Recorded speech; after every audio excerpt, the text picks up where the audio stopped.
What are the makings of a good mini lesson for writing? I'm Brett from Heinemann, and today on the podcast we're talking with author Ralph Fletcher about the effectiveness of a good writing mini lesson, in particular, the value of having a visual in your mini lesson. Ralph is the author of a new digital resource called Get Focused, a series of 23 on-demand video writing lessons with accompanying PDFs to help students start putting the lessons into practice. Ralph likes to think of it as utilizing this resource as a co-teacher. As always, you can find a transcript of this podcast and more at blog.heinemann.com. So, Ralph, you've been a professional writer for a long time. You've taught lots of students how to write within a workshop model. What makes a mini lesson so effective for helping kids learn how to write better? Well, a mini lesson ideally is short and punchy. And I realized that, most children can only absorb so much instruction at one time. And actually, I don't think that's just true for kids. I think it's true for adults also. I've taken ski lessons, and if the instructor says, just work on these 5 things, you quickly get overwhelmed. Yeah. So I think that a mini lesson in writing is short. It should build the energy. And I also think that because writing is such a complex activity, there's so many things that are going on, I think that for many people, they're receptive to an idea of instruction, just something to think about as they get going. And it's interesting to think back that, I think that the mini lesson is relatively, in education, it's a new innovation. But I think that a lot of the reason that it's caught on is that I think teachers have seen that it is an effective way to get kids to focus on something as they move into the writing that they're going to be doing that day. What's something that every writing mini lesson should have?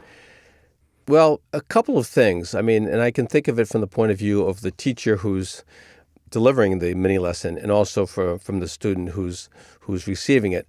But a couple of things that come to my mind. First of all, the question of specificity and purpose. I think that it's really helpful if we as a teacher can say in one sentence what our purpose is. What are we trying to do here? Secondly, I think it's important that we ground what we're saying in something specific. And what I'm talking about there is a model or an example. I think that's really important that we have something to show students that they can pay attention to as we talk about the issue or the craft element. And then the third thing I think is really important to hold on to is the issue of how long it should go on. I think brevity is really important. I think there's always a tendency, and I'll talk about this some more, but I think there's such a tendency for all of us to go on. I think that we have a tendency to kind of take an issue and just keep talking. Yeah. And then you could almost make a graph of the kids' interest as we keep going. It's not going in the right direction. Yeah. So, I think that's I think the brevity, and I'm talking not just to whoever's listening, but also I'm talking to myself because I think it's something that I've noticed in myself as a life thing that, just sometimes like in a mini lesson, less is better. Yeah. Less is more. Yeah. Less is more. That's right. Well, and in a way too, when you're doing that, when you're doing the mini lesson, you're sort of modeling how the writing should also come through as well, right? Because you don't want to run on sentence. You don't want too much. What do you think about that? Do you think that's sort of a good modeling? Yeah, I think so. It's interesting to think about that because oftentimes with our students, going on too long is almost not their problem. Yeah. Yeah. I remember one of my brothers when, I'm the oldest of a bunch of siblings, but I remember one of my brothers got a piece of paper and the teacher said, "This is brutally short." and you laugh now because you can see for, I think, a lot of students, their pieces are fairly short. So, maybe, kids are already modeling that idea of the brevity in the piece of writing, and maybe, we're trying to get them to elaborate. But I guess the thing is that I would agree with you in the sense of clear thinking about something. Try to say what you have to say it in a way and that is understandable. And also, just like in a good piece of writing, if we have a generalization, we back it up with an example, some evidence. And so in the way, when we give kids a model for what we want them to think about, we're also kind of providing evidence for that element of craft. So that must help them if you've got some tougher topics that you're trying to teach kids with some of the writing lessons. How have you sort of helped students work through sort of challenging ideas and sort of tough topics? Well, I think that it is definitely true that a lot of elements of craft, not just what to write about, but how do you write about it? That's what I think of craft. A lot of those elements, like tone, like voice, like mood, and we could probably think of some other ones, they're hard to teach, frankly. And I think that also one of the reasons that they're hard to teach is that sometimes we as the instructor don't really understand them well enough ourselves. So we may flounder around explaining them. So let's just start off with the idea that teaching some of the elements of writing are not always simple. It's not it's not like a little formula. It's something that's hard to teach. Even as an adult writer who's wrestled with this in my own writing, I find some of these elements, like the difference between tone and mood, I'm not sure I could explain that in a way that would be absolutely correct. So let's start with the idea that they are hard to explain. But I think that the way that I've found success is to give an example. And I would say that one thing that I've learned is that there's a lot of power in using a student example if you can. A lot of time, kids know that certain authors, Nikki Giovanni or, Cynthia Ryland are powerful writers, and they are masterful with language, and very important to share those kind of pieces. But I think that kids listen in a different way when we show an example of student writing. And I do want to say something about that too, because I think that sometimes this is probably an obvious thing, but it's something I had to learn and stub my toe on myself, which is that I would only use a student piece of writing to portray something that's done well. Because I had one time I had a kid that, the kind of kid who had like the rock solid ego in the class, and he began all his sentences began with the letter I. And, I, and, it's this common thing. And I said, do you mind if I share this with the class? Because a lot of kids are wrestling with this. And he said, sure. And I shared it, but I could kind of see him crumble a little bit. Yeah, and so tough. I feel like now if somebody's going to take a bullet, I'll take it myself. Yeah. If I want to show an example of what not to do, it's pretty easy to construct that. Yeah. But if you share a piece of writing that's done well by a student, you're honoring that piece, and you're also showing them something that's accessible. They're thinking to themselves, if Damien could do it, I sit next to Damien at lunch, then I could do it too. Yeah. Well, speaking of, what kind of mistakes have you made when you're planning and teaching mini lessons, and how have you sort of overcome those? Yeah, I think that one thing is that overly ambitious. Yeah. I think that I can do a lot in a mini lesson, and you just keep forgetting that it's such a short amount of time. I really think that whole 5 to 7 minute, I wouldn't make a absolute arbitrary limit there, but I think that's kind of the zone you're looking for. Yeah. And so oftentimes, as I said before, I'm overly ambitious, and then they go on too long. And I almost feel like the metaphor in my mind is like looking at or having your car in the garage, and the tire is slowly deflating. And you can feel the energy in the class, and as you're just saying one more thing. So I think that's one of the things that I've had to learn, that sometimes just to stop and send them off to write. And the other thing is that, if you look at the curriculum or just like the things that you'd like to sort of cover in a piece about writing during a year, almost at any grade, there's a lot of things on there. And so sometimes I've made the mistake of seeing like a kid in let's say fourth grade, who has written a long piece with no paragraphs in it. And so I say to myself, okay, this would be a great time to teach paragraphing, but sometimes I think that's a mistake early on in the writing workshop, because if you get kids to be paying too much attention to mechanics and grammar early on, it sort of impedes the flow of their language. So I really do believe that, of course, those things are important, but I think that we should think strategically about when is the best time to introduce them. So oftentimes holding off those mini lessons that are about more grammatical issues or mechanical issues is a good idea. Yeah.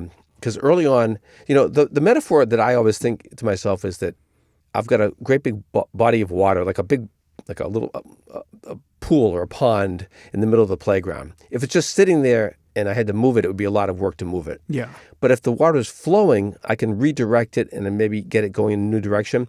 So I'm really trying to get the water flowing. I want to get the kids to be writing. I think fluency is really important. So I want my mini lesson to always have that underpinning of like, you can do this, and also that we're gonna be trying stuff. I think that's sort of this kind of like a atmosphere of experimentation. Like let's see if we could try this and see what happens. Yeah. And it may not work that well, but Yeah. I mean, I try stuff all the time in my writing, and sometimes it works and sometimes it doesn't. Yeah, give them that space to sort of fail in the writing, and if it doesn't work, and try something else. Yeah. How do kids react to that? Because I mean, you've written so many books. You've got an amazing body of work. When you go into classrooms today and kids sort of hear you sort of talk about, trying and experimenting, and maybe this doesn't work, and maybe I cast that aside. Students must really relate to that in a way that sort of helps with their writing, connect them to their work. Yeah, and I think that you're hitting on something that I think is really important, and that is the whole idea of writing with kids. Mm-hmm. So teachers not just sharing models of student writing, but also sharing models of your own writing. Mm-hmm. And you can laugh about this too, because like I always say that like if you're teaching second grade, the chances are good that you're probably the best writer in the class. I know this one teacher who said like I'm teaching second grade because I still want to be the tallest one by the end of the year. But I think that as the kids get older, it's not too long before you have got some really strong writers, and it's not unrealistic to think by 6th grade, 7th grade, 8th grade, you are not the best writer in the class. Mm-hmm. And so it takes a certain kind of humility and courage to put your piece out there as a teacher. And the kids are thinking, yeah, but Raphael could have probably done better. Yeah. And but I think that when you do that, first of all, a lot of kids don't have adults as models as writers. So Mm-hmm. we put ourselves as a model. But also you kind of it's like you're in the community with the students. Mm-hmm. Like we're all learning about writing. Yeah. I tried this, you tried this worked pretty well, this didn't work so well. And so instead of it like being like the transmission model of the teacher sort of bestowing the pearls of wisdom, it's more like we're side by side, we're all learning together. Yeah. And I think that's powerful. And I've said this before, but I just want to reiterate it, that if the atmosphere in the classroom, if it gets noisy and really and chaotic, which it is wont to do with a bunch of students after they come in from recess or whatever, I think that you can legitimately say, hey guys, I'm having trouble hearing myself think. And so by taking like the first couple minutes of a workshop to actually write, which can be frustrating. I mean, 5 minutes to write, 3 minutes to write is kind of just a tease in some ways, but I think it does help to settle the tone. Yeah. And the message isn't just, I want you to be quiet. The message is, what kind of environment do we need in here so we can all work? Mm-hmm. And if you write, then you have things to share with students. Yeah. Because you're part of the community. Well, and it shows too that writing, we're still learning as adults. Even we're still learning about writing. We never really stop honing our craft and sort of growing in that space. Well, let's talk a little bit about the power of a visual medium. What does the visual medium bring to the writing mini lesson? Yeah, well, I think it's interesting to think about what kind of people go into teaching, and I'm going to generalize here, and there's obviously many different kinds of people, but I think that when you go to a teacher conference and somebody reads a beautiful poem or passage, you can just look around the room, everybody's swooning and loving it, and I think the reason for that is that a lot of educators, certainly language arts educators, are what I would call text-based people, language people. Mm-hmm. We love words. I mean, I always joke that, I can't fix a window if it gets broken, but I can, I can write and I speak, when I do my presentations or at conferences. So we're comfortable in that textual world. I think for students, many of them, and I think this is increasingly true, are image-based people. Mm-hmm. The world is becoming more and more visual. I wrote about that in focus lessons. And so I think that, we have to just recognize that, first of all. And so when we try to talk about, for example, an issue in writing, let's just say, creating a mood for the reader, mm-hmm. that's the kind of thing that as we try to explain it using words, and I do, and I have, it's not always the easiest thing to do. Mm-hmm. What I'm finding is that the visual world, examples from images and pictures and photographs, give students something that's concrete. We can all look at it, and it's a new kind of reference point. And it's a new way. It gives us a chance to approach these issues from a different perspective. Mm-hmm. Speaking of perspective, for just the idea of like, whose story is it? Is it like if you're writing like a mother and a kid, is it the kid's story? Is it the mother's story? And a photograph will often show different points of view. Mm-hmm. And so I'm finding that images give us a new way to talk about writing. I guess one of the dangers when we talk about the craft of writing is that our language can get very amorphous and vague. So whatever we can do to make it specific and concrete without making it, like a formulaic cookbook kind of thing. Yeah. But I think that good writing teachers are always trying to find that line. Mm-hmm. Let me give an example. Like Sure. when I wrote, What a Writer Needs, I was talking about, that a lot of times, if you think of a waterfall, the water going over a waterfall, you probably wouldn't want to start the story right at the waterfall, although some people do. Yeah. And on the other hand, you don't want to start the piece of writing like way upstream. Yeah. I always say to kids, like, you should probably try to see if you can try to start the piece of writing like close enough that you can start to hear the waterfall. Yeah. And so, I mean, that's an image, and I'm still using language there, but I think that we have to find tangible, concrete ways to talk about writing. Yeah. Well, over the years, you've seen teachers lead amazing mini lessons, and you've seen concepts be presented to kids in new and engaging ways. Share a little bit about your new resource, Get Focused, that helps support teachers in incorporating mini lessons into their curricula. Yeah, so in Get Focused, I talk about there's 23 different videos, and in each one I take an element of writing or an aspect of writing, and I do draw a lot as I talk about it on images that are included in each one of the videos. And I guess I'm hoping that those images can spark kids in a couple of ways. First of all, they can be a springboard into writing a topic that the kid might not have thought to write about, but also, as we've been talking about here, a way to talk about a lead, for example, or conflict or tension in a piece of writing. So that the photos that when we take an issue of writing, I use a lot of photos to explicate it, to bring it alive, and at the same time, when I end most of the videos, I try to segue the students into doing some of their own writing. And it's interesting, too, because I received some feedback that I just want to talk about for a second from a language arts coordinator who heard about the product that we had worked on, and she said I'm a little bit hesitant to use prepackaged lessons. And she said, this is the interesting thing. She said, we want our teachers to come up with their own mini lessons. We want our kids to hear the mini lessons come out of our teachers' mouths. So I thought about that.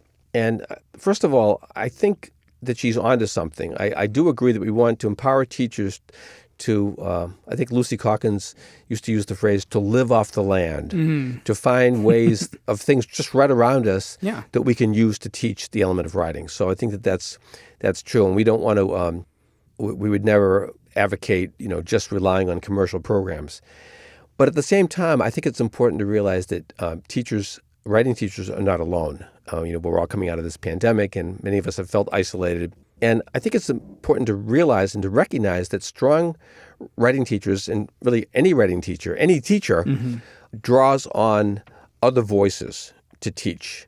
So, for example, when you take a poem by Langston Hughes and you share it with your kids, and we talk about circular ending or whatever that's modeled in that poem, the students see you, but they also see the poem, and then the shadow of the poet is also there too, that person who wrote the poem.